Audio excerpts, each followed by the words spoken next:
الرحیم الم نشرح لک صدرک ووضعنا عنک وزرک الذی انقض ظہرک ورفعنا لک ذکرک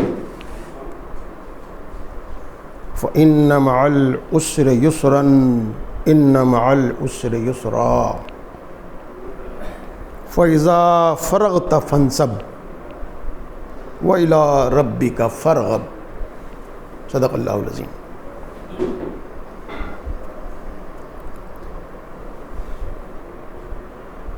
اے پیغمبر صلی اللہ علیہ وسلم، کیا ہم نے تمہارا سینہ کھول نہیں دیا جو کہ تنگ ہو رہا تھا، اور تم پر سے وہ بوجھ ہلکا کر دیا جو تمہاری کمر کو توڑے ڈال رہا تھا، اور ہم نے تمہارا ذکر بلند کر دیا۔ یقیناً مشکل کے ساتھ آسانی ہے، یقیناً مشکل کے ساتھ آسانی ہے، اور تم جب کاموں سے فارغ ہوا کرو اور محنت کیا کرو اور اپنے پروردگار کی طرف توجہ کیا کرو۔ صدق اللہ العظیم۔ بزرگوں اور ساتھیوں، یہ کلام پاک کی سورہ نمبر 94 ہے، جس کو سورہ کا نام ہے الم نشرح۔ بہت خاص قسم کے معاملات ہیں اس میں، یعنی اللہ تعالیٰ اور نبی پاک صلی اللہ علیہ وسلم کے درمیان کا مسئلہ ہے یہ، اور ایک خاص پہلو سے یہ آیت اللہ کے رسول سے مخاطب ہے۔ اس کا پس منظر ہے، یہ مکی سورہ ہے، اور نبی پاک صلی اللہ علیہ وسلم کی بعثت کے بعد چند مہینے یا دو چار سال گزرے ہوں گے کہ آپ کی دعوت جو ہے دور اطراف میں لوگ آ کر ملاقات کرتے، اسلام قبول کرتے جا رہے تھے، تو اس وقت کی یہ سورہ نازل ہوئی ہے۔ تو اس میں اللہ کے رسول کو اللہ تعالیٰ نے اپنی کچھ نعمت کا ذکر کیا ہے۔ اس کا پس منظر اس طرح کا ہے کہ نبی پاک صلی اللہ علیہ وسلم امی تھے، امی قوم میں پیدا کیے گئے، اور آپ کو 40 سال کی عمر سے پہلے تک یہ کچھ پتہ نہیں تھا کہ رسول کیا ہوتا ہے، فرشتے کسے کہتے ہیں، آخرت کا کیا تصور ہے، توحید کے باب میں بھی واضح طور پر آپ کو کوئی روشنی نہیں تھی۔ لیکن آپ جاننا چاہیے کہ انبیاء علیہ السلام فطرت پر پیدا ہوتے ہیں، دین فطرت پر پیدا ہوتے ہیں، اور پیدائش کے بعد ہی سے اللہ تعالیٰ کی خاص نگرانی میں ہوتے ہیں، کیونکہ ان سے انسانوں کے تئیں بہت بڑی ذمہ داری ادا کرنی ہوتی ہے، اس لیے خاص اللہ تعالیٰ کی حفاظت میں انبیاء کرام ہوتے ہیں۔ تو آپ نے جب شعور سنبھالا تو آپ دیکھ رہے تھے کہ لوگ بتوں کو پوج رہے ہیں، لوگ عبادت جس طرح سے کر رہے ہیں جیسے یہاں تالیاں پیٹنا ہے، ان کی عبادت بھی ایسی تھی، بت پرستوں کی عبادت ایسی ہوتی ہے، باجے بجانا، تالیاں پیٹنا، ہنگامے کرنا، شراب پینا۔ جہاں بت پرستی ہوتی ہے وہاں یہ لازمی چیزیں ہوتی ہیں۔ برہنہ ہو کے طواف کرتے تھے، جو اہل قریش سے الگ رقم جو لوگ تھے، دوسرے قافلے آتے تھے، وہ برہنہ ہو کے طواف کرتے تھے، مادرزاد ننگے ہو کے طواف کرتے تھے۔ تو یہ سب دیکھ کے آپ کو بڑی ناگواری ہوتی ہے اور آپ کا سینہ گھٹتا ہوا محسوس ہوتا ہے۔ یہ تو کوئی واضح آپ کے سامنے کلیئر کٹ گائیڈنس تھا نہیں، لیکن آپ بہت زیادہ تکلیف محسوس کرتے تھے. اور ایک چیز ہوتی ہے نا پیاس، ایک پیاس سی آپ کو تھی کہ یہ سب کیا ہے، ایک ناگواری سی آپ کو ہوتی تھی. یہ ایک پہلو ہے اس کا. اسی طرف یہاں کہا گیا ہے کہ کیا تمہارا سینہ جب تنگ ہو رہا تھا تو ہم نے اسے کھول نہیں دیا. تو اس طرح کی کیفیت جو ہے نبی پاک صلی اللہ علیہ وسلم سے پہلے 3 بزرگ تھے مکہ مکرمہ میں، وہ بھی کچھ ایسی ہی کیفیت میں زندگی بھر رہے اور انتقال کر گئے. اس میں ایک حضرت عمر کے ماموں تھے. وہ لوگ کعبۃ اللہ میں سر جھکائے ہوئے دعائیں کرتے تھے، روتے تھے اور یہ کہتے تھے اے رب کعبہ ہمیں نہیں معلوم ہم تیری عبادت کیسے کریں، ہمیں نہیں معلوم تیری مرضی کیا ہے، ہمیں نہیں معلوم تو کیسا ہے، لیکن یہ جو کچھ ہو رہا ہے یہ ہمارے لیے بڑا تکلیف دہ ہے، یقیناً تو ایسا نہیں ہو سکتا. ایسی کیفیت زندگی بھر گزار کر وہ لوگ اللہ کو پیارے ہو گئے. تو یہی کیفیت نبی پاک صلی اللہ علیہ وسلم کی جو رہی ہے، وہ یوں سمجھیے کہ بچہ جب شعور سنبھالتا ہے اس کے بعد سے لے کر تو جب تک کہ پہلی وحی آپ پر نہیں آ گئی اس وقت تک آپ کے یہ کیفیت تھی. دوسری طرف ایک کیفیت اور تھی آپ کی کہ وہاں پر جو ہے ڈنڈا کا راج تھا. یعنی جو قریش کے قبائل تھے وہ ایک دوسرے اپنے اپنے قبیلوں کی حفاظت تو کرتے تھے، لیکن ظاہر ہے کہ وہ مکہ تھا اور حج اور عمرے کے لیے قافلے وہاں آتے تھے. تو ان میں بہت سے لوگ اس طرح کے تھے کہ جو غریب اور غلام ہوتے تھے ان کو مارا جاتا تھا، ان کو پیٹا جاتا تھا. یہاں بھی جو غلام تھے، حبشی غلام تھے قریش مکہ کے، جب چاہتے تھے ان کو پیٹ دیتے تھے، بھوکا رکھتے تھے. بہت سے ایسے قافلے والے آتے تھے جو بالکل ٹوٹے پھوٹے ننگے بھوکے ہوتے تھے، ان کو نبی پاک صلی اللہ علیہ وسلم کے پاس جو کچھ تھا وہ لٹا دیتے تھے. آپ سے کبھی کسی شخص کو بھوکا نہیں دیکھا گیا، کسی شخص کو پھٹے حالوں نہیں دیکھا جاتا تھا. اور آپ کمزوروں کے لیے ہمیشہ سے شروع سے ہی آپ کمزوروں کے لیے بہت زیادہ رحم اور شفیق تھے.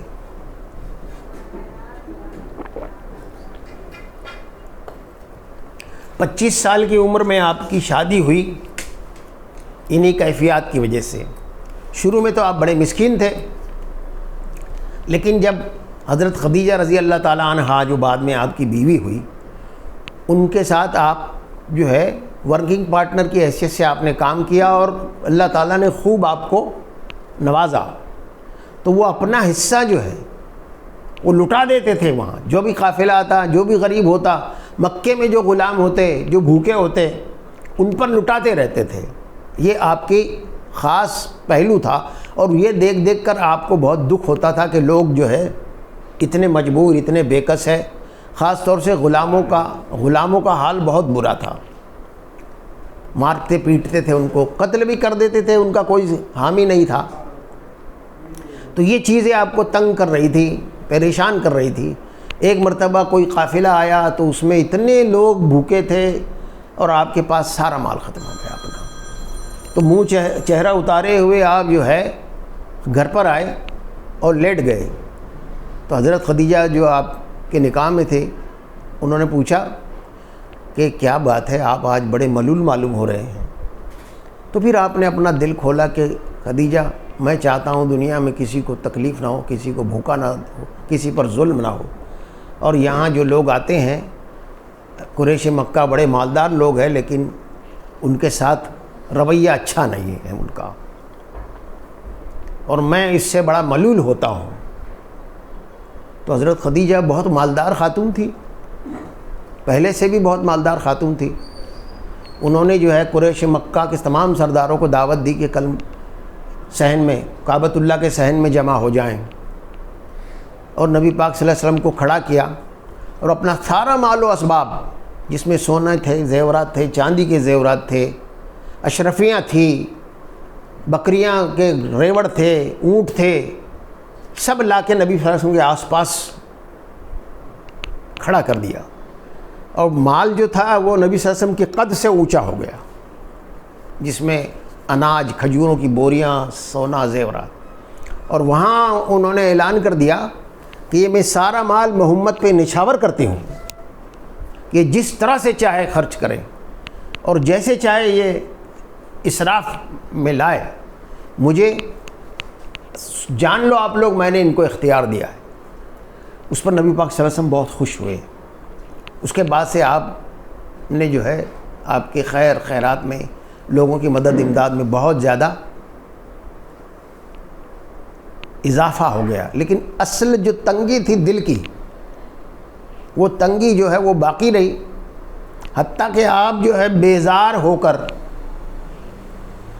وہ سارے ماحول سے بیزار ہو کر جو ہے غار حرا میں معتکف ہو جاتے تھے، غور و فکر کرتے تھے اور دعا کرتے ہوں گے. کوئی روایت میں نہیں آتا آپ کیا الفاظ میں دعا کرتے تھے، لیکن پیغمبروں کی ابتدا کی زندگی جو بالکل ناواقف ہوتے تھے توحید سے، رسالت سے، یا اپنے فرشتوں سے، وحی سے بالکل ناواقف ہوتے تھے، ایسے پیغمبروں کا ابتدا ایسی ہی رہی ہے. خود ابراہیم علیہ السلام جو ہے وہ بھی بے چین ہو کے نکل جاتے تھے اور خدا کو تلاش کرتے تھے. میرا رب کون ہے، میرا رب کون ہے؟ یہ تو میرے رب ہو نہیں سکتے، یہ کیسے رب ہے جن کو لوگ رب مان رہے ہیں؟ وہ تلاش میں آسمانوں کو دیکھتے تھے، تو تارے پر غور کرتے رہے بہت دن تک. صبح کو جو چمکتا ہوا تارا دکھتا تھا اس پر، پھر اس کو چھوڑ دیا کہ یہ میرا خدا نہیں ہو سکتا. پھر چاند پر غور کرتے رہے، پھر سورج پر غور کرتے رہے. تو یہ جو پروسیجر ہے غور و فکر کا اور تدبر کا، جو یہ پروسیجر ہوتا ہے، یہ اس لیے ہوتا ہے کہ انسان کے اندر کی جو اسپریچولیٹی ہے، پیغمبر جو انسان ہوتے ہیں ان کے اندر کی جو اسپریچولیٹی ہے وہ اتنی ڈیولپ ہو جائے کہ وہی کو ایکسیپٹ کر سکے. اس لیے یہ پروسیس ہوتا ہے. یہاں گوتم بدھ کے معاملے میں بھی بہت سے علماء کا یہ خیال ہے کہ ذوالکفل جو قرآن پاک میں نام آیا ہے وہ اس سے مراد گوتم بدھ ہے، اور اس کی ابتدا بھی کچھ اسی طرح کی ہے. یہ جو عام طور پہ دیکھتے ہیں کہ کوئی لاش دیکھا اس نے، کوئی بوڑھا دیکھا اس کو دکھ ہوا اور وہ پیپل کے نیچے جا کے بیٹھ گیا، یہ نہیں تھا. اس کی ساری زندگی بت پرستی کے خلاف ہے. اس کے لیکچرز، اس کی کتابیں اب جو ملتی ہے، بت پرستی کے خلاف اس نے جہاد کیا ہے. اور اس کا موت کے وقت آخری سینٹنس گوتم بدھ کا یہ تھا کہ اگر تم نے اپنے ہاتھوں کے بنے ہوئے خدا کی عبادت کی تو ہدایت کا راستہ تم سے گم ہو جائے گا. اور ایسا ہی ہوا ہے. بہرحال یہ نبی پاک صلی اللہ علیہ وسلم کو یہ تکلیف سب سے زیادہ تھی، اور آپ سب چیزوں سے بیزار تھے، سارے انسانوں سے بیزار ہو گئے جو اس طرح کی اس میں مبتلا ہوتے تھے. آپ کو کہیں چین نہیں مل رہا تھا. اس کو کہا گیا ہے کہ کیا ہم نے تمہارا سینہ جو تنگ ہو رہا تھا اس کو کھول نہیں دیا؟ تب آپ پر وحی آئی اور آپ کو اللہ تعالیٰ کا تعارف ہوا. جبرائیل کے ذریعے سے آپ اللہ سے جڑ گئے اور دین حق جو ہے آپ کے قلب پر واضح ہو گیا. تو یہ ہم کو تو تیار ملا ہے، ہم کو تو یہ دین تیار ملا ہے باپ دادا سے. بچپن میں جیسے ہی آنکھ کھولی ہم سنتے آئے ہیں آخرت ہے، رسول ہے، فرشتے ہے، جبرائیل ہے، نبی ہے. نبی پاک صلی اللہ علیہ وسلم کو تو کچھ نہیں. اندازہ لگائیے، آپ اندازہ لگائیے. یہاں بہت سے غیر مسلم بھی اسی طرح کے ہیں. بہت سے غیر مسلموں کو میں نے دیکھا ہے وہ بتوں کو نہیں پوچھتے. ایک جسٹس سریش جو یہاں چیف جسٹس تھے ہائی کورٹ کے، انہوں نے اسپیچ میں کہا کہ میں مورتی پوجا کرتا ہی نہیں ہوں. میری بیوی مورتی پوجا کرتی ہے، وہ کرتی رہے، میں مورتی پوجا کرتا ہی نہیں ہوں، اس بھگوان کو اس میں مانتا ہی نہیں ہوں. ایسے بہت سے لوگ ہیں جو اس سب سے بیزار ہے، لیکن انہیں نہیں معلوم ہے کیا صحیح ہے کیا غلط ہے.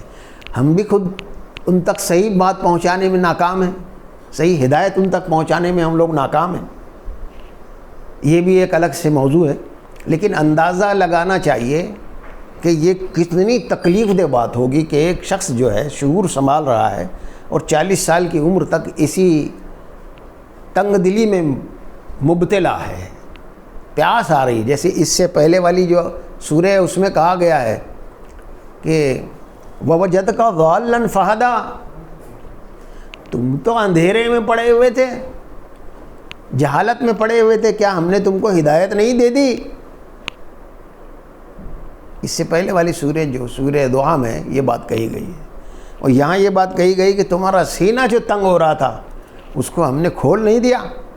یہ بہت بڑا انعام ہوتا ہے ایک شخص کے لیے، اگر اس کو صحیح ہدایت اور صحیح روشنی اس کے قلب پر کو حاصل ہو جائے تو سب سے بڑی نعمت دنیا میں یہی ہے۔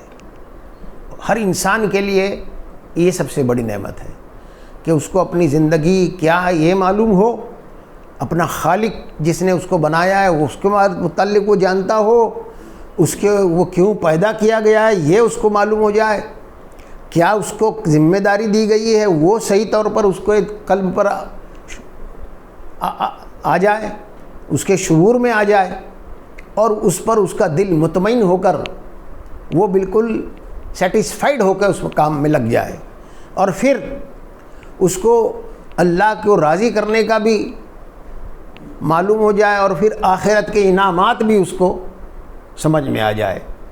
یہ بہت بڑی دولت ہے ہر کسی بھی انسان کے لیے دنیا میں، ہر انسان کے لیے آکسیجن سے بھی زیادہ ضروری یہ چیز ہے، ہدایت ہے۔ اس کے بغیر جو ہے انسان بڑا بے چین ہو سکتا ہے۔ ہم تو دنیا میں غرق ہے، فریب میں مبتلا ہے، جس طرح بچے کھلونے سے بہلتے ہیں ہم دنیا سے بہل رہے ہیں، کھیل تماشا ہے، دنیا کیا ہے۔ تو نبی پاک صلی اللہ علیہ وسلم کی اس کیفیت کو کہا گیا ہے کہ دیکھو تم پر ایسا دور گزرا ہے، تم بے چین ہوتے تھے، بیزار ہوتے تھے، تو ہم نے تمہارے سینے کو کھول دیا، تمہاری ہدایت دے دی۔ یہ بہت سب سے بڑی نعمت یہ ہے۔ پھر اس کے بعد کہا گیا ہے وَوَضَعْنَا عَنْكَ وِزْرَكَ الَّذِي أَنْقَضَ ظَهْرَكَ، اور تم پر سے اس بوجھ کو ہٹا دیا جو تمہاری کمر توڑے دے رہا تھا۔ کیا بوجھ تھا؟ آپ کو یہ شرح صدر تو حاصل ہو گیا، دین مل گیا، ہدایت مل گئی، واضح کلیئر کٹ راستہ روشن ہو گیا، لیکن اس کے ساتھ ایک بڑی بھاری ذمہ داری مل گئی کہ اب اس ذمہ داری کو تم کو پورا کرنا ہے اور تمام انسانوں کو اس ہدایت کو پہنچانا ہے، اور پھر اس کام کے نتیجے میں ایک زبردست قسم کی آزمائش جو ہے اس سے بھی گزرنا ہے۔ تو اب آپ اندازہ لگائیے کہ نبی پاک صلی اللہ علیہ وسلم بعثت سے کے اعلان سے پہلے اگر کوئی شخص پورے قریش مکہ میں مقبول تھا، سب جس سے پیار کرتے تھے، سب جس کی عزت کرتے تھے، سب جس سے محبت کرتے تھے، اگر کوئی شخص تھا تو محمد صلی اللہ علیہ وسلم تھے۔ آپ کا اخلاق، کردار، لوگوں کے ساتھ آپ کا رویہ، نرم گفتاری، کمزوروں کی مدد کرنا، لوگوں کو اچھی بات بتانا، اچھا عمل پیش کرنا۔ حالانکہ وہاں قبائلی تعصب بہت تھا اور محض قبائلی فخر کی بنیاد پر ایک دوسرے کے سامنے تلواریں نکل جاتی تھی۔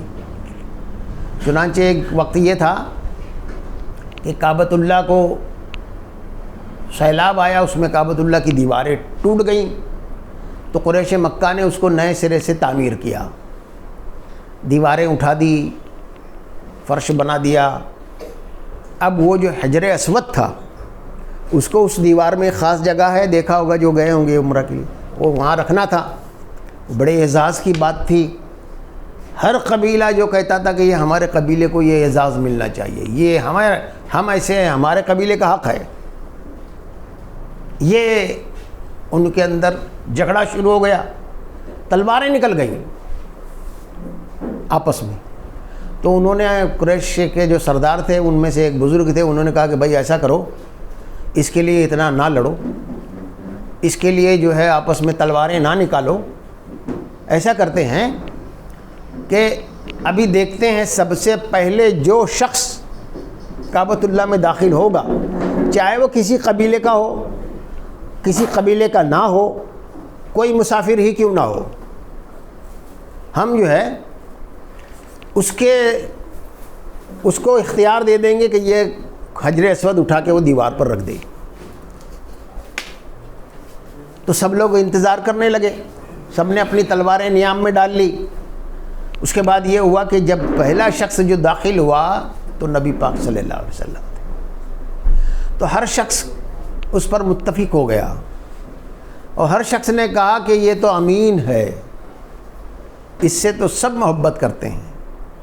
تو آپ نے جو ہے ایسا کیا کہ ایک چادر منگوائی اور چادر پر اس حجر اسود کو رکھا اور سارے قبیلوں کے 4 کونوں میں دے دیے کہ تھوڑا تھوڑا کپڑے پر ہاتھ لگاؤ سارے لوگ۔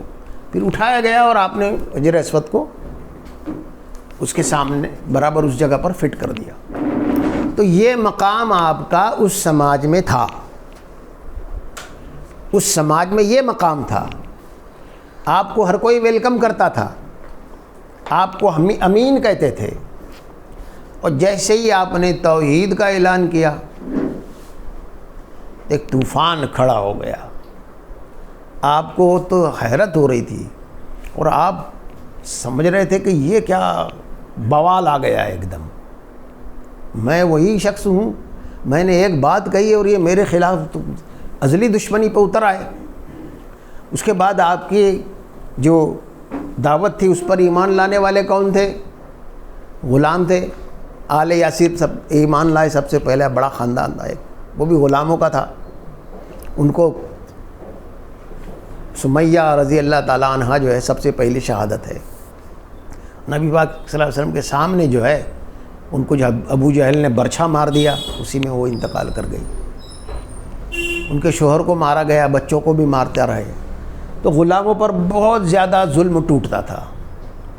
یہ ساری چیزیں تھیں اور قریش مکہ کا یہ عمل تھا کہ جو کوئی قافلہ آتا اس کو بتا دے دیکھو اس شخص سے نہ ملنا، یہ ہمارے باپ دادا کے دین کو برا کہتا ہے اور یہ ہمارے بتوں کو گالیاں دیتا ہے اور یہ گھروں میں تفرقہ پیدا کرتا ہے، کبھی کہتے کہ یہ جادوگر ہے، کبھی کہتے یہ مجنوں ہے۔ تو اس طرح کی مخالفت کا آپ کو اندازہ ہی نہیں تھا، اور یہ جو مخالفت آپ کی ہو رہی تھی یہ ایسا بوجھ تھا جو آپ کی کمر توڑے ڈال رہا۔ کام کرنا ہے، جب ایک بات دل میں حق جو ہے وہ پیوست ہو گیا تو اس کی تڑپ بھی پیدا ہو جاتی ہے، اس کی تڑپ پیدا ہو جاتی ہے۔ انسان چاہتا ہے کہ ہر شخص اس کو قبول کر لے، ہر شخص کو یہ روشنی مل جائے، ہر شخص جو ہے اس نعمت کو پالے اور ہر شخص اس اندھیرے سے نکل آئے۔ یہ آپ کی کیفیت تھی۔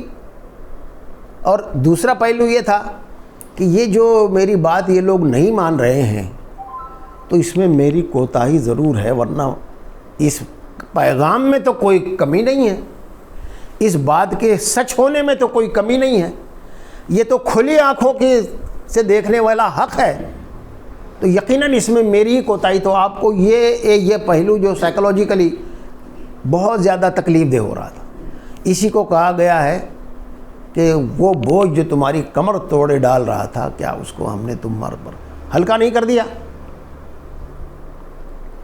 اور دوسری بات، ہلکا کس طرح سے کر دیا کہ آپ کی بجائے نگیٹو پروپیگنڈا زیادہ فائدہ مند ثابت ہوا بنسبت پازیٹیو کے، اس لیے کہ جتنے بھی اہل عرب تھے دور اطراف کے، وہ زباندان لوگ تھے، لینگویج کے بڑے ماہر تھے۔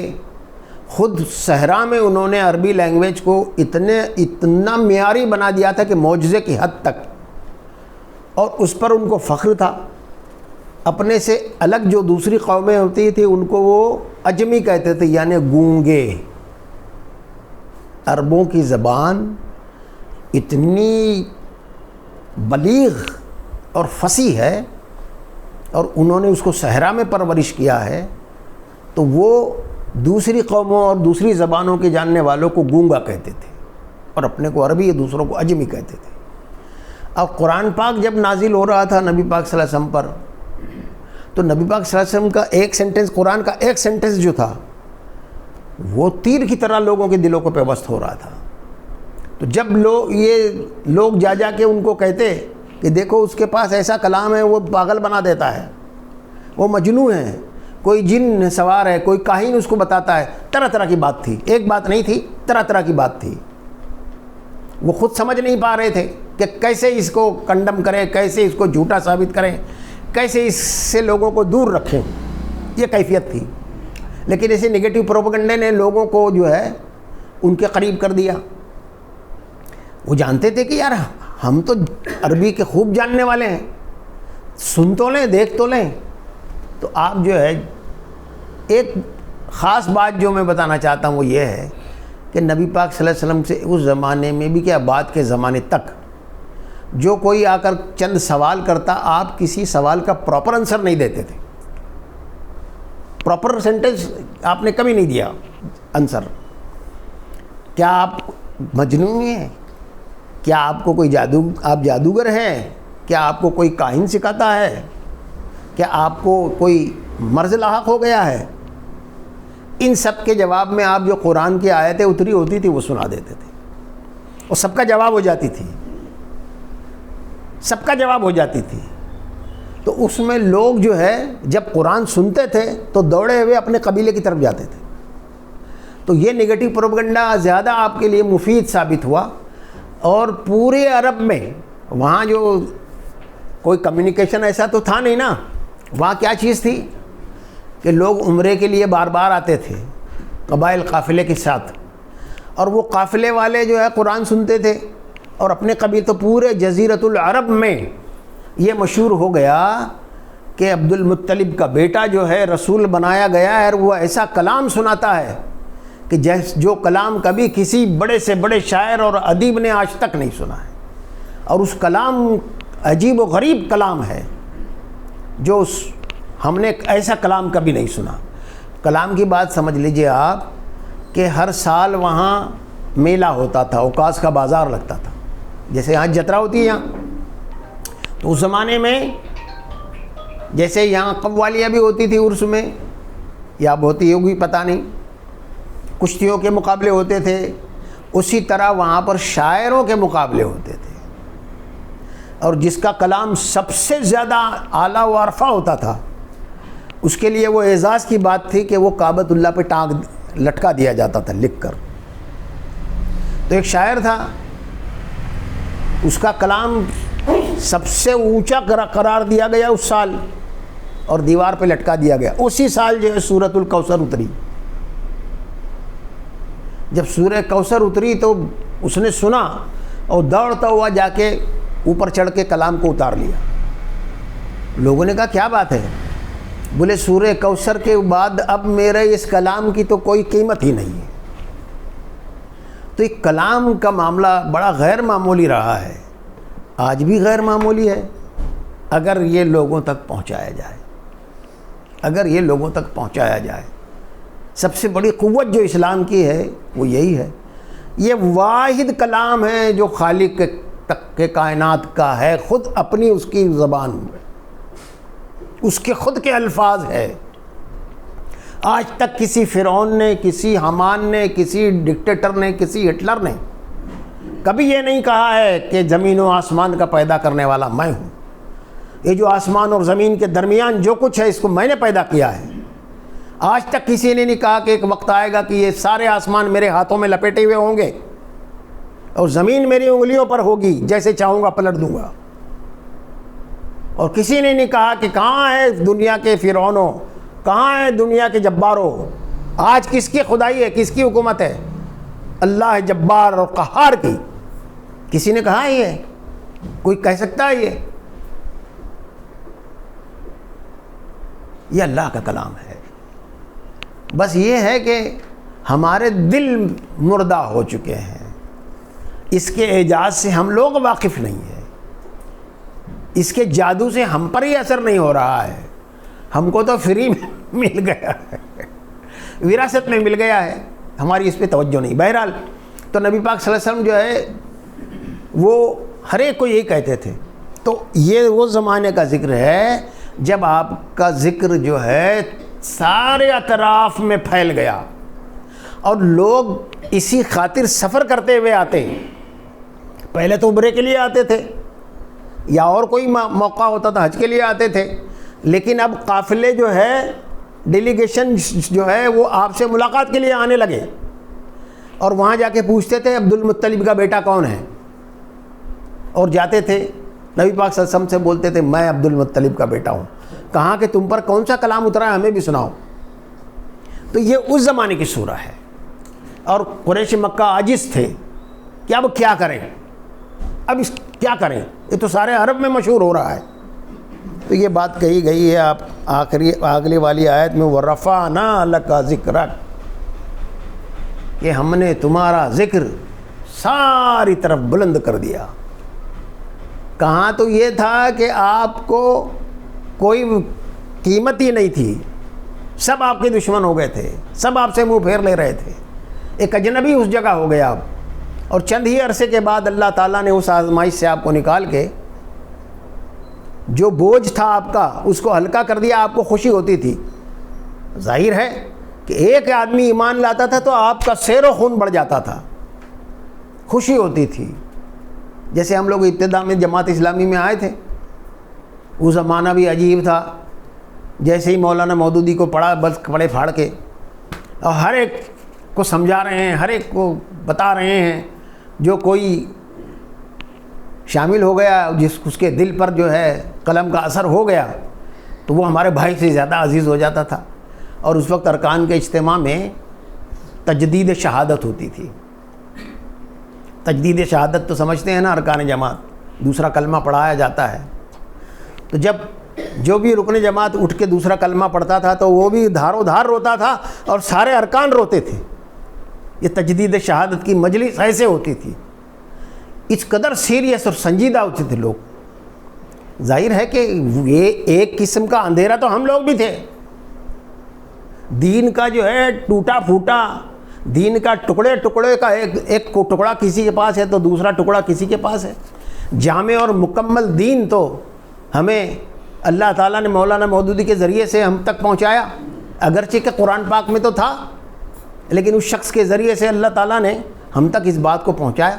یہی وجہ ہے کہ ہم لوگ یہاں بیٹھ کے قرآن کی تعلیم حاصل کر رہے ہیں، نہیں تو آج ہم کوئی پکچر ہاؤس میں ہوتے، کہیں ڈانس پارٹی میں ہوتے، کسی اور ریو پارٹی میں چلے جاتے۔ لیکن اللہ نے اس شخص کو ذریعے سے کروڑوں نوجوانوں کو جو مدرسوں کے پڑھے ہوئے نہیں تھے، جو دیندار گھرانوں کے بھی نہیں تھے، دین جن کو معلوم ہی نہیں تھا، چند رسمیں محرم کر رہے ہیں، یہ کر رہے ہیں، وہ کر رہے ہیں، دیوالی بھی کر رہے ہیں، سب کچھ کرتے تھے، لیکن کروڑوں چیزیں۔ پچھلے 1200 سال میں کوئی ایسا شخص نہیں گزرا جس کے جاپان سے لے کے افریقہ تک نوجوان ہے جو کہتے ہیں میرا امام مودودی ہے، اور اس شخص کے ذریعے ہدایت ملی ہے لوگوں کو۔ یہ بہت بڑا اللہ تعالیٰ نے وہ کام لیا ہے۔ اب وہ بات تو نہیں ہے، اب لوگ پڑھتے بھی نہیں ہیں، اب لوگ NGO کو زیادہ پسند کرتے ہیں، سوشل ورک کا کام زیادہ کرتے ہیں، تو اس طرف سے توجہ کم ہوگی، یہ ایک المیہ ہے۔ لیکن بہرحال یہ جو بات کہی گئی وہ رفعنا لک ذکرک، اور یہ مستقبل کے لیے ایک پیشن گوئی بھی ہے۔ اس سلسلے میں ابو سعید خدری رضی اللہ تعالیٰ عنہ سے ایک حدیث ملتی ہے کہ جبریل علیہ السلام آئے اور اس رفعنا لک ذکرک کے تحت انہوں نے نبی پاک صلی اللہ علیہ وسلم سے پوچھا کہ اللہ کے رسول آپ کو معلوم ہے آپ کا ذکر اللہ تعالیٰ کیسے بلند کرنے والا ہے؟ تو آپ نے کہا نہیں، وہ تو اللہ جانتا ہے۔ کہا کہ اللہ تعالیٰ قیامت تک اپنے نام کے ساتھ آپ کا نام رکھے گا، اور آج جو ہے کوئی دنیا میں کوئی منٹ ایسا نہیں گزرتا کہ مؤذن جو ہے اشہد ان محمد رسول اللہ کہتا ہو. انڈونیشیا سے افریقہ تک اور امریکہ کی ساؤتھ امریکہ تک آسٹریلیا تک کوئی ایک منٹ نہیں گزرتا ہے. ایک اذان ختم ہوتے ہی دوسری شروع ہوتی ہے, ایک اذان ختم ہوتے ہی دوسری شروع ہوتی ہے. اور کروڑوں لوگ جو ہے سینکڑوں مرتبہ دن میں اللہ کے رسول پر درود بھیجتے ہیں, سینکڑوں مرتبہ. یہ آپ کا ذکر اللہ تعالیٰ نے کیا ہے, یہ بلندی آپ کو عطا کی ہے اللہ تعالیٰ نے, جو آپ نے کبھی نہیں سوچی تھی. یہ کسی اور رسول کو حاصل نہیں ہے. تو جس کا ذکر یہ کائنات کے خالق نے اتنا بلند کر دیا ہو, اس کی کوئی توہین کر سکتا ہے؟ اس کو کوئی نیچا دکھا سکتا ہے؟ اس کو کوئی بے عزت کر سکتا ہے؟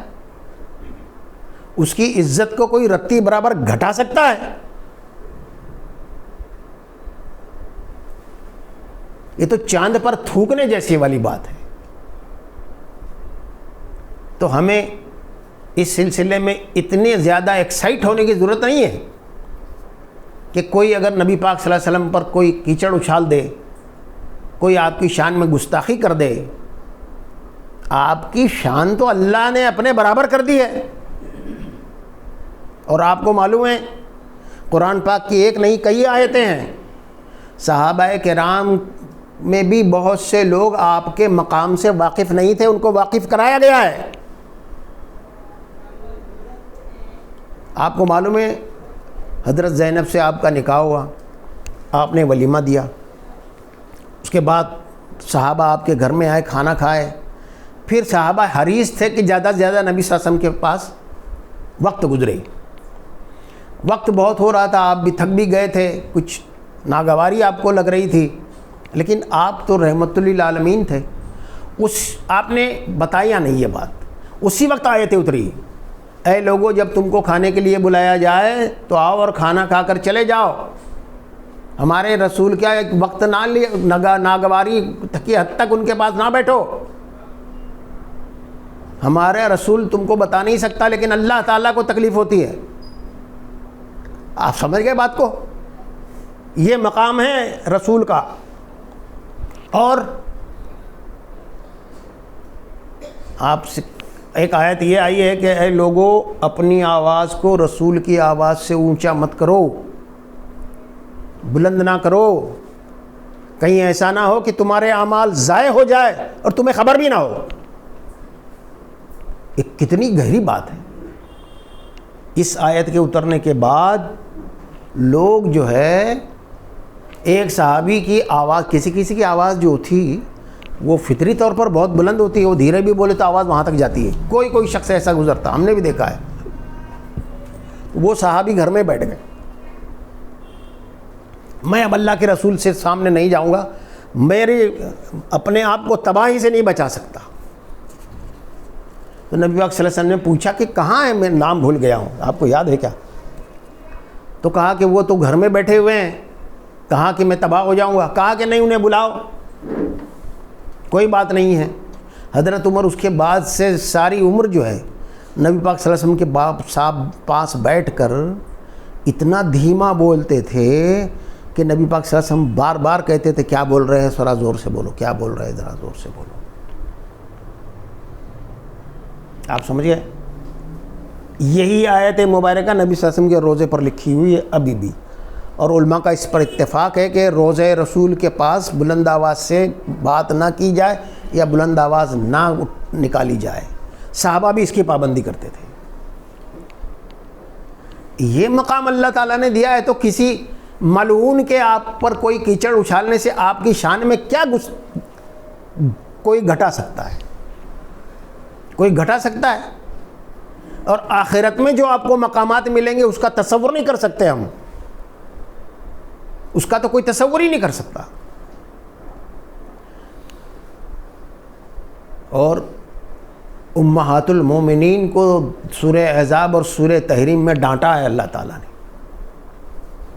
نبی پاک صلی اللہ علیہ وسلم سے مطالبے کرتی تھی نبی پاک صلی اللہ علیہ وسلم سے جیسے عام بیویاں ہوتی ہے وہ ناراض بھی ہوتی ہے، کچھ سخت الفاظ بھی بول دیتی ہے، کئی گھنٹوں تک جو ہے ابولی ہو جاتی ہے، تو وہ بھی سمجھتی تھی ایسا کہ ہم بیویاں ہمارا حق ہے.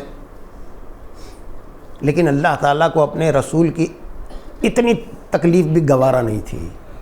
سورہ تحریم کی آیت یہ ہے کہ نبی کی بیویوں اگر تم نے ہمارے رسول کے مقابلے میں جتھا بندی کی تو جان لو اللہ اس کے ساتھ ہے، جبرائیل اس کے ساتھ ہے، تمام فرشتے اس کے ساتھ ہے، اور تمام اہل ایمان اس کے ساتھ ہے. اگر تم نہیں مانو گی تو اللہ تعالیٰ ہمارا نبی تم کو طلاق دے دے گا، اور اللہ تعالیٰ اس کو تمہارے مقابلے میں ایسی بیویاں دے گا جو قانتاتین ہوگی، سائحات روزہ دار ہوگی، قناعت کرنے والی ہوگی، وفادار ہوگی. سورہ احزاب میں ڈانٹا گیا ہے کہ انہوں نے ذرا اپنے وظیفے میں تھوڑا اضافہ چاہا تھا. خیبر کی فتح ہونے کے بعد سب کے حالات ٹھیک ہو گئے تھے، تو امہات المومنین نے بھی کہا کہ ہمارا بھی وظیفہ تھوڑا بڑھا دو. نبی صلی اللہ علیہ وسلم کو یہ بہت ناگوار گزرا. آپ نے اپنا اسٹینڈرڈ آف لیونگ کو بڑھایا ہی نہیں. اس وقت قرآن پاک کی آیت آئی ہے سورہ احزاب میں، اے نبی کی بیوی تم کو مال و دولت چاہیے تو ہمارا نبی تم کو مال و دولت کے ڈھیر دے دے گا اور رخصت کر دے گا. پھر اللہ تعالیٰ اس کو ایسی بیویاں دے گا جو صبر کرنے والی ہوں گی. اللہ تعالیٰ کے نزدیک ہمارے رسول کا اتنا مقام ہے، یہ مقام ہے کہ ہم کو اس کا پورا شعور بھی نہیں ہے، اس کا ادراک نہیں ہے. ان آیتوں کو اگر غور سے دیکھا جائے اور سمجھا جائے تو غیر معمولی طور پر جو ہے مقام رسول سمجھ میں آتا ہے، عصمت رسول سمجھ میں آتا ہے، اور ساری فضاؤں میں گونج رہا ہے نام محمد. تو کوئی غلیظ آدمی جو جہنمی شخص، جو ٹھکرایا ہوا شخص ہے، جس کے دل کو اللہ نے ہدایت کے لیے بند کر دیا ہے، وہ اس کی کیا حیثیت ہے کہ وہ نبی پاک صلی اللہ علیہ وسلم کی گستاخی کر لے یا آپ کے مقام کو گھٹا دے. تو دیکھیے یہ مسئلہ اس لیے میں نے لایا یہاں کہ ابھی چند واقعات ایسے ہوئے ہیں. ایک تو وہ ملعون سلمان رشدی پر حملہ ہوا ہے، دوسرے یہاں حیدرآباد میں بھی ایک واقعہ پیش آیا ہے، اور مسلمانوں نے بہت زیادہ ایکسائٹمنٹ دکھایا ہے. تو یہ سمجھنا چاہیے کہ ایسا کیوں ہو رہا ہے. عرصے سے ہو رہا ہے. فرانس میں شروع ہوا، بار بار یہ ہوتا ہے وہاں وقفے سے، اور مسلمان ایکسائٹ ہوتے ہیں، اور ٹھیک وہ یہی چاہتے ہیں،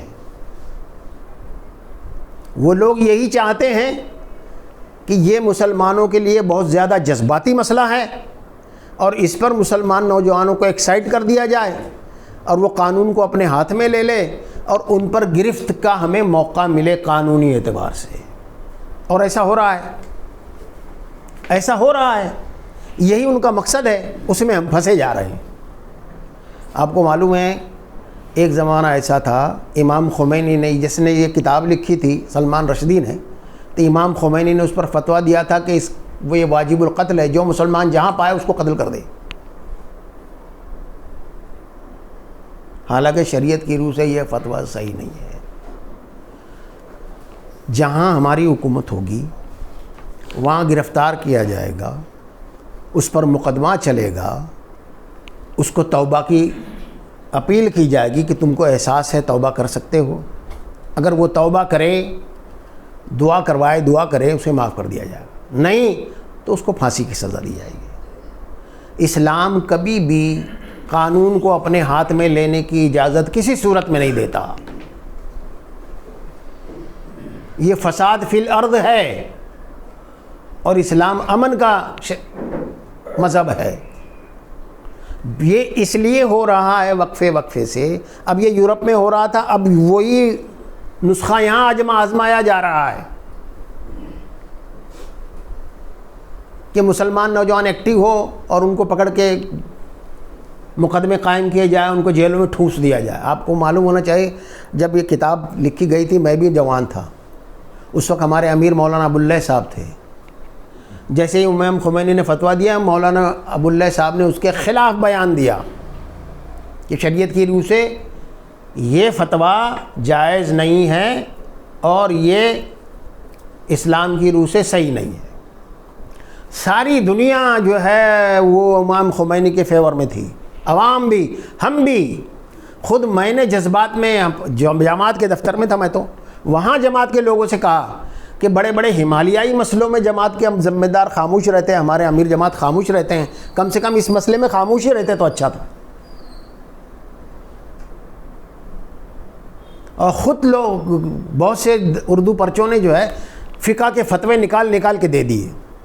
ارے بھائی وہ فقہ کے جو فتاوے ہیں وہ اسلامی نظام حکومت میں خلافت کے نظام میں اگر اس کا کوئی شہری نبی پاک صلی اللہ علیہ وسلم کی شان میں گستاخی کر دے تو اس کی جو سزا یعنی حد ہے وہ قتل ہے، لیکن اس سے پہلے اس کو موقع دیا جائے گا، مقدمہ چلے گا، پھر وہ توبہ کرے تو اسے معاف کیا جائے گا، نہیں اصرار کرے تو قتل کیا جائے گا۔ یہ پورے تقاضوں کے تحت وہ فتوے ہے۔ امام خمینی کا اس وقت تو ایران کی اپنی سیاسی ضرورت تھی، وہ پورے عالم اسلام کے عوام کو اپنے فیور میں کرنا چاہتے تھے، چنانچہ وہ سیاسی ضرورت ختم ہو گئی تو انہوں نے فتویٰ بھی واپس لے لیا۔ تو یہ اس لیے ہے، دیکھیے فرانس میں شروع ہوا تھا یہ، فرانس میں 1948 میں ایک مسجد تھی پورے پیرس میں اتنی چھوٹی سی، آج وہاں پیرس میں 300 مساجد ہے، وہاں کی آبادی 7.8 قریب 7.5% مسلمانوں کی آبادی ہو گئی ہے۔ 300 مسجدیں صرف پیرس میں ہیں۔ وہاں اسلام بڑی تیزی سے لوگ قبول کر رہے ہیں، خصوصاً خواتین۔ اسلام کے بہت سے مثبت پہلو ان کے سامنے آ رہے ہیں۔ آپ کو اندازہ ہونا چاہیے ڈاکٹر حمید اللہ صاحب جو اس صدی کے سب سے بڑے محقق ریسرچر تھے، ساری عمر انہوں نے فرانس میں گزاری، 9 ملکوں میں سفر کرتے تھے، 9 زبانیں فلوئنٹلی بولتے تھے، 9 زبانوں میں لیکچر دیتے تھے، 9 زبانوں کی یونیورسٹی میں ان کو بلایا جاتا تھا۔ 1948 سے پچھلے 2-3-4 سال پہلے تک وہ وہیں تھے، اور ان کے ہاتھ پر جو اسلام لوگوں نے قبول کیا ہے تو اس کی جو تعداد ہے، ان کی پوری زندگی جو وہاں گزری ہے اس میں ہر دوسرے دن ایک شخص نے ان کے ہاتھ پہ اسلام قبول کیا، اتنی بڑی تعداد بنتی ہے، ہزاروں میں لوگوں نے اسلام قبول کیا۔ اور نبی پاک صلی اللہ علیہ وسلم کی زندگی پر انہوں نے جو ریسرچ کی ہے، جو کتابیں لائی ہے، اور جو کتبات ڈھونڈ کے لائے ہیں، نبی صلی اللہ علیہ وسلم کے خطوط انہی نے ڈھونڈے ہیں، جرمن برلن سے کہاں کے خزانوں سے۔ اتنا غیر معمولی کام ہے کہ پوری ایک اکیڈمی نہیں کر سکتی۔ تو یہ پہلو جو ہے عوام کے سامنے سے اوجھل ہو جائے۔ عوام اسلام کا جو رحمت کا پہلو ہے، حق کا پہلو ہے، جو صحیح ہدایت، آسمانی ہدایت کا ہے، وہ لوگوں کے سامنے نہ آنی پائے، اور مسلمانوں کا عمل ایسا آ جائے کہ یہ ٹیررسٹ لوگ ہیں، جنونی لوگ ہیں، آتنکوادی لوگ ہیں، اسلام آتنک سکھاتا ہے۔ یہ پہلو کو بار بار اٹھایا جائے، اس لیے کہ یہ سب کچھ کر سکتے ہیں لیکن اسلام سے اس کی حقانیت کو نہیں چھین سکتے۔ اسلام دین فطرت ہے، کلام الہی کو چھپا نہیں سکتے۔ تو یہ ایک بڑا سا ان کو پاس علاج آیا اس کا۔ فرانس میں بھی یہ ہوتا رہا، اب یہاں بھی یہ نسخہ آزمایا جا رہا ہے، اب جو ہوا آگے بھی ہونے والا ہے، آگے بھی یہ ہونے والا ہے۔ وقفے سے کوئی نہ کوئی اٹھے گا اور نبی صلی اللہ علیہ وسلم کے خلاف نازیبہ الفاظ بول دے گا۔ لیکن اس میں جو سب سے پہلی بات یہ ہے، ہمیں کرنے کا کام کیا ہے؟ کرنے کا کام یہ ہے کہ نبی پاک صلی اللہ علیہ وسلم کی سیرت جو ہے، آپ رحمت للعالمین تھے، آپ جانور تک آپ کو جانتے تھے، پہچانتے تھے، شفیق تھے آپ سمجھ رہے بات کو؟ ایک قافلہ آیا، ایک اونٹ جو ہے وہ بلبلا رہا تھا، نبی پاک صلی اللہ علیہ وسلم نے دیکھا، آپ نے جا کر اس کے چہرے پر ہاتھ رکھ دیا اور وہ خاموش ہو گیا۔ تو صحیح حدیث بتا رہا ہوں۔ تو لوگوں نے پوچھا اللہ کے رسول یہ آپ کو جانتا ہے؟ سنیے نبی پاک صلی اللہ علیہ وسلم نے کیا فرمایا، سوائے نافرمان انسانوں کے کائنات کی ہر مخلوق کو جانتی ہے کہ میں اللہ کا رسول ہوں۔ بخاری کی حدیث ہے، حضرت علی سے روایت ہے کہ میں اس پتھر کو جانتا ہوں جو نبی صلی اللہ علیہ وسلم کو سلام کرتا تھا۔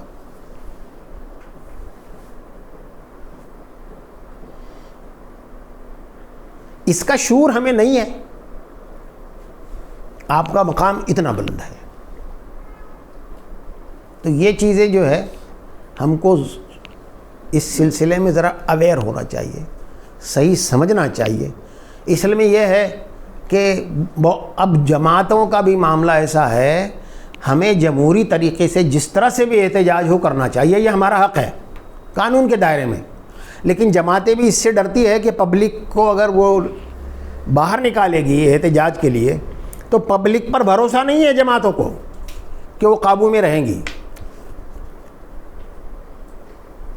الٹے سیدھے نعرے لگائے جا رہے ہیں، ہم اس کی گردن اتار دیں گے، ہم اس کی یہ کر دیں گے۔ آپ کو تو منع کیا گیا نا۔ آپ کو ایک واقعہ بتاتا ہوں۔ حضرت عمر کا جو قاتل تھا ابو لولو فیروز، اس نے حضرت عمر پر نماز میں جو ہے وہ خنجر سے وار کیا، آپ گر گئے، چھٹے دن آپ کا انتقال بھی ہو گیا۔ حضرت عمر کے ایک صاحبزادے تھے، ان کو شدید غصہ آیا، انہوں نے جا کے اس کو قتل کر دیا، تو ان کو گرفتار کر لیا گیا، اور حضرت عثمان نے 200 اونٹ اس کا جو خون بہا تھا، قصاص خون بہا، وہ اپنے پاس سے ادا کیا، تب ان کو چھوڑا گیا، اور ابو لولو فیروز کے عزیز و اقارب کو دیے گئے۔ اسلام یہ ہے، عدل قائم کرتا ہے، معاشرے میں ہم کو انصاف قائم کرنا ہے۔ کوئی ظلم کر رہا ہے تو ہم اس کے نتیجے میں ظلم نہیں کریں گے، ہمیں تو انصاف قائم کرنا ہے۔ اور ایک بات جو اچھی طرح میں سمجھتا ہوں کہ میں نے واضح کی ہے اس آیت کے تحت، کہ ورفعنا اللہ کا ذکر کے آیت کے تحت، کہ نبی پاک صلی اللہ علیہ وسلم کو کوئی نیچا نہیں دکھا سکتا، کوئی نہیں دکھا سکتا۔ جو مخالفین اسلام ہیں وہ بھی آپ کی اس عظمت کا، آپ کی کنٹریبیوشن کا اعتراف کرتے ہیں۔ کوئی ایک شخص دنیا میں ایسا نہیں گزرا ہے کہ 23 سال میں اس نے آدھی دنیا پر سے زیادہ پر جو ہے وہ اثرات ڈال دیے ہو، اور لوگوں کی زندگیاں تبدیل کر دی، بہت سی قوموں کی مدر ٹنگ تبدیل کر دی۔ یہ مصر ہے، عراق ہے، شام ہے، لبنان ہے، یہاں عربی نہیں بولی جاتی تھی، یہ تو رومن امپائر کے حصے تھے، یہ انہوں نے عربی زبانیں خود حضرت عثمان کے زمانے تک جو نارتھ افریقہ فتح ہوا تھا وہ سب عربی زبان بولتے ہیں، ان کی مدر ٹنگ عربی ہے۔ ساؤتھ افریقہ میں جو بعد میں اسلام گیا تو وہاں کی ان کی لوکل زبانیں۔ صحابہ کرام کے زمانے میں جتنے ممالک فتح ہوئے سب کی زبان عربی ہے سوائے ایران کے۔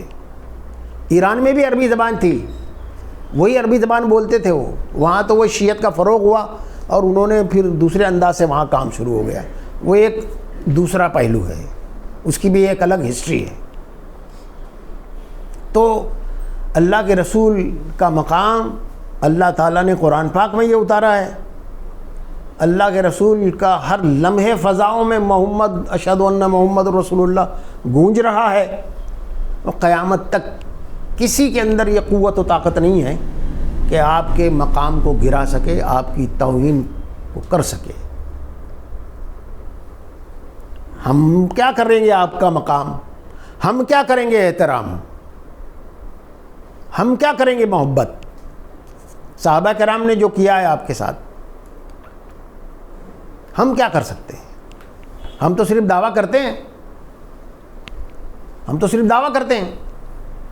ایک صحابی زید تھے، ان کو پھانسی دی جا رہی تھی مکے میں، تو ابو سفیان نے پوچھا ہے زید صحیح صحیح بتاؤ، آج تو اس وقت تم کو پھانسی پہ لٹکایا، مسجد عائشہ پہ لے گئے تھے ان کو، حرم کی حدود میں پھانسی نہیں دی جا سکتی تھی، مسجد عائشہ کے باہر نکال کے لے گئے تھے۔ ابو سفیان اس وقت ان کا سردار تھا، کہا کہ بولو کیا تمہاری یہ خواہش ہے کہ تمہاری جگہ محمد کو لے آیا جائے اور تم کو چھوڑ دیا جائے؟ تو محمد ہوتے اور تو اس نے کہا، انہوں نے کیا کہا معلوم ہے؟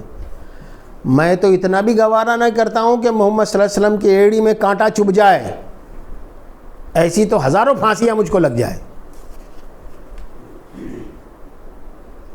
وہ حیرت زدہ ہو گیا، حیرت زدہ ہو گیا۔ اصل آپ کا احترام، آپ کی عزت اور ہمارے دلوں میں جو آپ کی محبت اللہ نے پیدا کی، اس کا تقاضا یہ ہے کہ لوگوں تک آپ کی شخصیت کا تعارف صحیح معنی میں جانا چاہیے۔ ایک تو تاریخوں میں جنگوں کے تذکرے بہت ہو گئے ہیں، سیرتوں میں بھی جنگوں کے تذکرے غالب ہے، اس کا ایک الگ اپنا موضوع ہے۔ تاریخ پہلے ابن خلدون سے پہلے تاریخ جو لکھی گئی وہ صرف بادشاہوں کی اور جنگوں کی تاریخ تھی، اس لیے سیرتوں میں بھی وہی پہلو زیادہ آ گیا ہے۔ آپ کا اصل پہلو جو رحمت للعالمین کا ہے وہ آ ہی نہیں پایا ہے، اس کو ہمیں لوگوں تک پہنچانے کی ضرورت ہے۔ جو لوگ جانتے ہیں، غیر مسلموں میں بھی جو لوگوں نے جانا ہے وہ بہت زیادہ احترام کرتے ہیں۔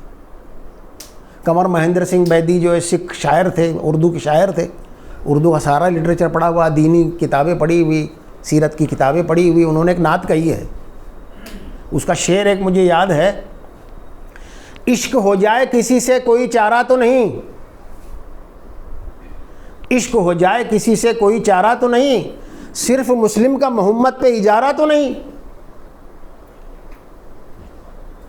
میں بھی محبت کرتا ہوں، مسلمانوں کی تھوڑی کوئی مقتداری ہے کہ محمد صلی اللہ علیہ وسلم سے محبت کریں۔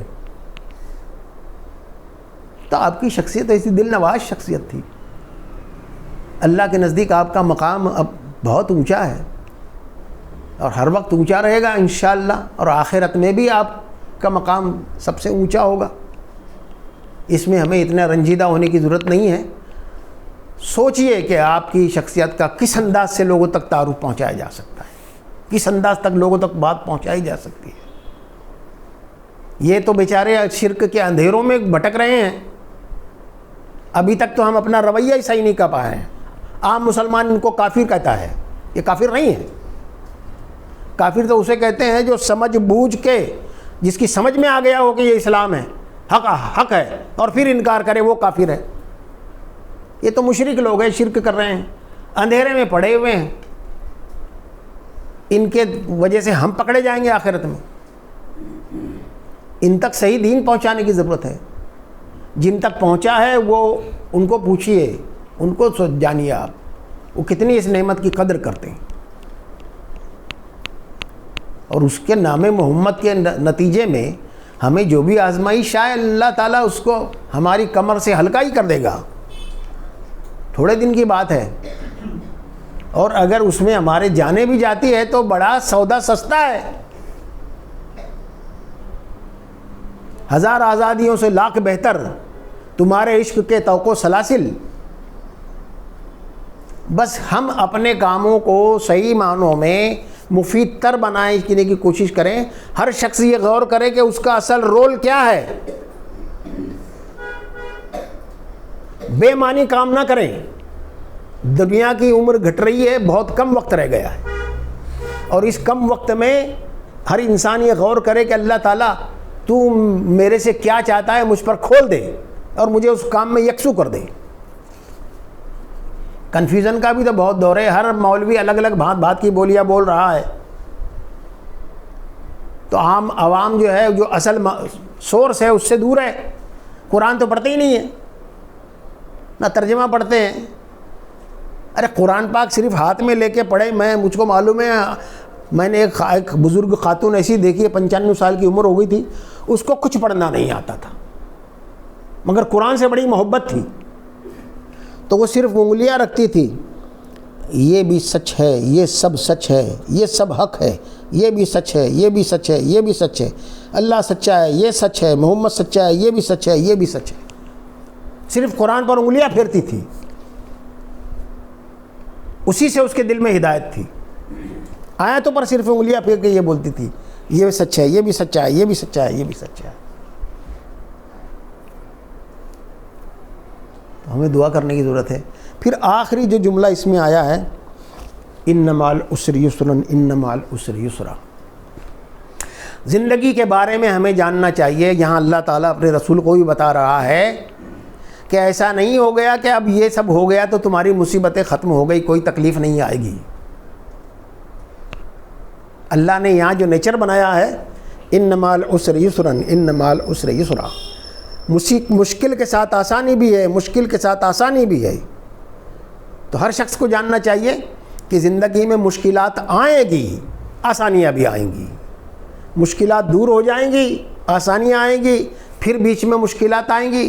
اس سے فرسٹریشن کی یا ایسی حیران ہونے کی ضرورت نہیں ہے. نبی صاحب صلی اللہ علیہ وسلم کا بعد میں یہی بتایا گیا کہ تم کو دیکھو بدر کے مرحلے بھی آئیں گے، احد کے مرحلے بھی آئیں گے، خندق کے مرحلے بھی آئیں گے، خیبر کے مرحلے بھی آئیں گے، اور تمہیں حکومت بھی حاصل ہوگی، تمہیں طاقت بھی اللہ دے گا، تمہارے تعداد بھی مسلمانوں کی بڑی ہوگی، اللہ کا نظام بھی قائم ہوگا. لیکن یہ سب چلتا رہے گا.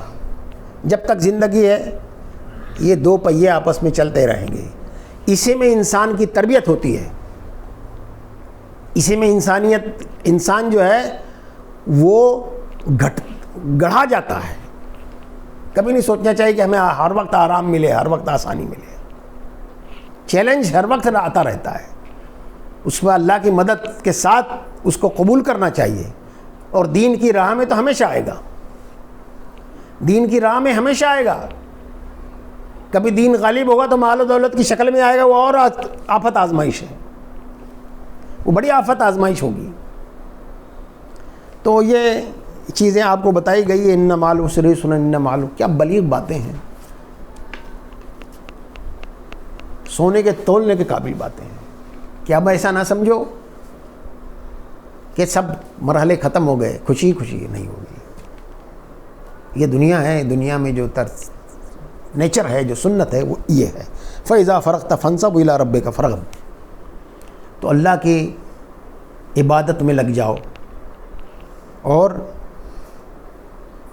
اس کی طرف پوری طرح سے توجہ رکھو. یعنی جو عسر کا معاملہ آئے اللہ کی صحبت سے وہ آسان ہوتا ہے. جب مصیبتیں آئیں گی تو اللہ کی صحبت کی ضرورت ہو، جب راحتیں ملیں گی، انعامات مل جائیں گے تو بھی اللہ کی صحبت ضروری ہے. غرور آ جاتا ہے انسان کو، غفلت طاری ہو جاتی ہے. تو تم ہر وقت جو ہے اللہ کی طرف رجوع رکھو، اس کے سامنے رہو، اس سے معافی طلب کرو، اس کا ساتھ پکڑو. ورنہ راحت میں بھی تم ٹھوکر کھا سکتے ہو اور مصیبت میں بھی تم مایوس ہو سکتے ہو، دل بیٹھ سکتا ہے تمہارا. اگر اللہ سے رجوع رہو گے تو ان سب کے درمیان، طوفانوں کے درمیان تم جو ہے نکلتے چلے جاؤ گے. ہر شخص کے لیے یہ بات ہے، یہ نیچر ہے انسان کے ساتھ لگا ہوا. وآخر دعوانا الحمدللہ رب العالمین. کوئی سوال ہے تو کر لیجیے بھائی.